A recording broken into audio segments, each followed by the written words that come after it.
మాకు నీవే ఆశ్రయం. ఇలాగా మెలకుగా ఉండి ప్రార్థన చేయమని చెప్పాడంట. నిద్రపోయారంట. ఏం చేశారు? నిద్రపోయారు. మరలా వచ్చాడు, తట్టి లేపాడు, ప్రార్థన చేయి, మెలకుగా ఉండి ప్రార్థన చేయి. మరలా నిద్రపోయారు. ఈసారి వచ్చి పిలిచేటప్పుడు సాతాను రానే వచ్చిందా? సాతాను రాగానే వీరత్వం చూపిద్దామని వరలో ఉన్న కత్తి తీసి కసక్క నరికాడంట. చెవుదే కింద పడిందంట. ఎవరిదే? పేతురయ్య. ఒక సైనికుడు చెవు ఏం చేశాడు? కత్తి తీసి వరలో ఉన్న కత్తి తీసి చెవు నరికాడంట. అప్పుడు చెప్పాడంట, నీకు కలగబో శోధన కత్తితో జయించలేవు రప్పించోడా. విన్నారా? చెప్పాను కదరా, మారొచ్చేరే నాయన, ప్రార్థన చేసుకోండిరా, శోధన వస్తుంది తల్లి, ప్రార్థన చేసుకోమ్మా, శోధన వస్తుంది. అమ్మా ఇదిగో నీ ముందున్న వాళ్ళకి చెప్పానమ్మా, వెళ్ళలేదమ్మా, వాళ్ళు శోధనలో పడ్డారమ్మా, వారి కుటుంబం ఏమైందో చూడమ్మా, వారు ఏమైపోయారో చూడమ్మా. సహోదరుడా, నీ ముందున్న వారి కుటుంబాన్ని హెచ్చరించినప్పుడు నువ్వు ఉన్నావు కదా, నువ్వు విన్నావు కదా, వారి కుటుంబం ఇప్పుడు ఏమైంది, వినిన వారు ఎలా ఉన్నారు చూడన్నా.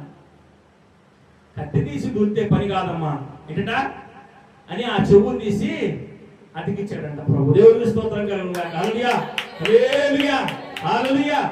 కనుక శోధనలో పడకోకుండా మనల్ని విడిపించేది కత్తి కాదు. అన్నారా? అయితే అక్కడ ఉన్న వాళ్ళు ధనవంతులు కూడా ఉన్నారు, వారి ధనం కాదు. బలవంతులు కూడా ఉన్నారు, వారి బలం కాదు. మనము శోధనలో పడకోకుండా ఉండాలంటే మనల్ని ఏ విడిపించింది? ప్రార్థన విడిపించింది. కాబట్టి ప్రార్థనలో విడువక మనము విసుగు చెందక నిత్యము ప్రార్థించే వ్యక్తులుగా ఉండాలి. నీ ప్రార్థన సమయాన్ని దొంగిలించేస్తాడు. మొట్టమొదట నీ ప్రార్థనా సమయాన్ని, నువ్వు ప్రార్థన చేసుకునే సమయాలు నేను దేవుడు హెచ్చరించి బలపరచడానికి, ఆయన ఏదైనా నీకు ఏదైనా కలగబోదాన్ని చెప్పడానికి సేవకుల ద్వారాగా ఏదో చెప్పబోతుంటే ఆ సేవకులతో కలవకోకుండా ఉండే ఏదో ఒక పని కలుగు చేసి సేవకులకు దూరంగా ఉంచుతాడు. సేవకుల మీద కోపము, కష్టము, లేకపోతే వారిని కలవటానికి వేరే పనులు ఏదో పురమాయించేస్తాడు. నువ్వేం చేస్తావంటే అనేక పనులు పెట్టుకొని, మార్తా మరియా విస్తారమైన పనులు పెట్టుకుంది. ఎవరు?